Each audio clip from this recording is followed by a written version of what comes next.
Good morning. My name is Mary Wingo, and I actually know where I'm at today. I'm actually in Santa Isabel, Ecuador, Yungia Valley. Incredible Yungia Valley. We just, it rained literally all night. It's sort of Mediterranean in this little bit, like little microclimate. It's Mediterranean, kind of dry. But last night it rained all night, so it should be extremely green this morning. So it's like Sunday. It's not even 7, so we'll see what the day turns out to be.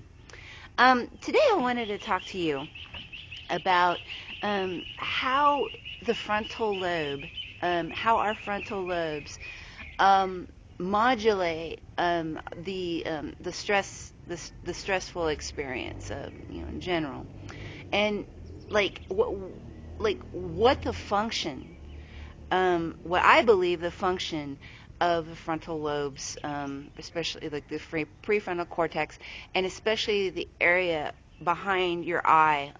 It's two parts: ventral medial, and orbital frontal.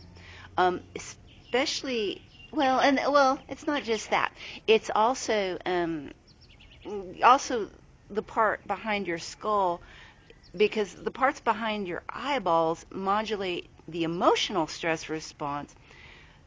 The part, just like right here, modulates logistics in life. May not have any much to do with the emotional experience, like just logistics, like planning and being organized and all that good, anti-ADD type stuff.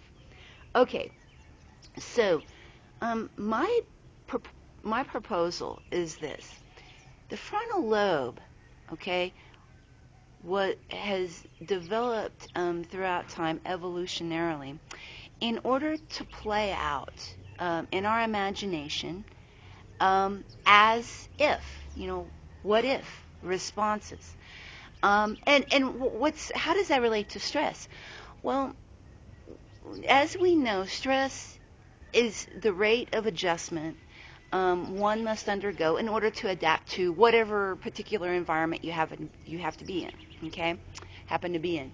So, the prefrontal cortex replaces parts of the stress response by imagining outcomes. Okay, so you're planning out, like, how are we gonna, say for instance, plan like opening a new business. So we'll just use opening a new business as an example. Well, everyone knows. I mean, we all know that if you don't plan these things out really good, really think, okay, what if this? What if that? Okay, well, what if, we're not able to get a loan to open, a restaurant and, so we must do this, we must plan, we must get a building, get the permits, open the bank accounts, do marketing. How do we get the customers? Well, we plan out, see, we're spinning scenarios in our head. And what's the use of that? I mean, it kind of seems like a waste of time, right? It's not. What it is that using opening a business as an example, if we just go head first into doing action, creating action, without planning it out ahead of time, then we open ourselves up to the vulnerabilities of a stressful environment. Okay, because we didn't plan, we weren't able to see in the future, to foresee and head off problems that we have in the future. So basically, the frontal lobe, it constructs this thing called working memory. Okay, and working memory is like having Etch-a-Sketch or a Post-it note. It's like this open, like, workspace table, like a workshop. Okay, where you can, you're not really doing anything. You're not, speaking, talking. You're not hunting, foraging, that type of thing. What you're doing is planning out, okay, on this imaginary table, okay, all the possibilities, and then creating a plan of action from that that includes less stress, okay, less potential potential reasons why you might be adjusting excessively.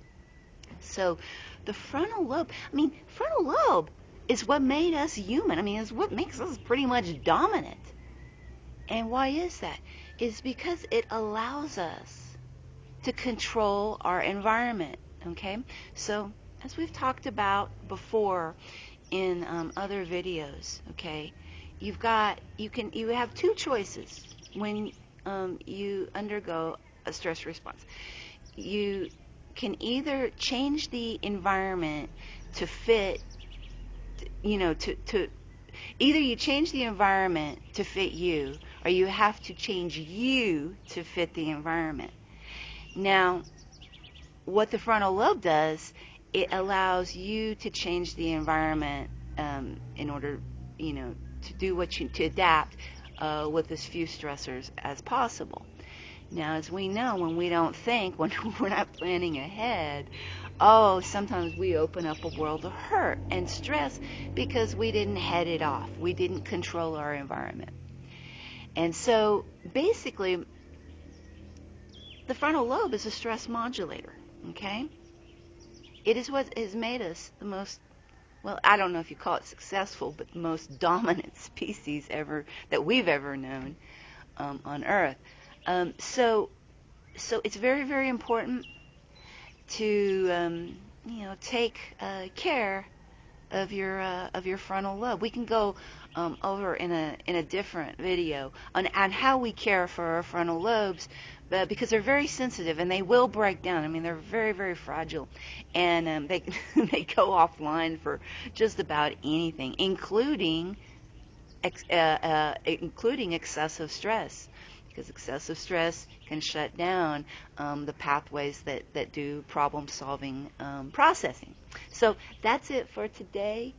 Have a wonderful day. I know I sure will.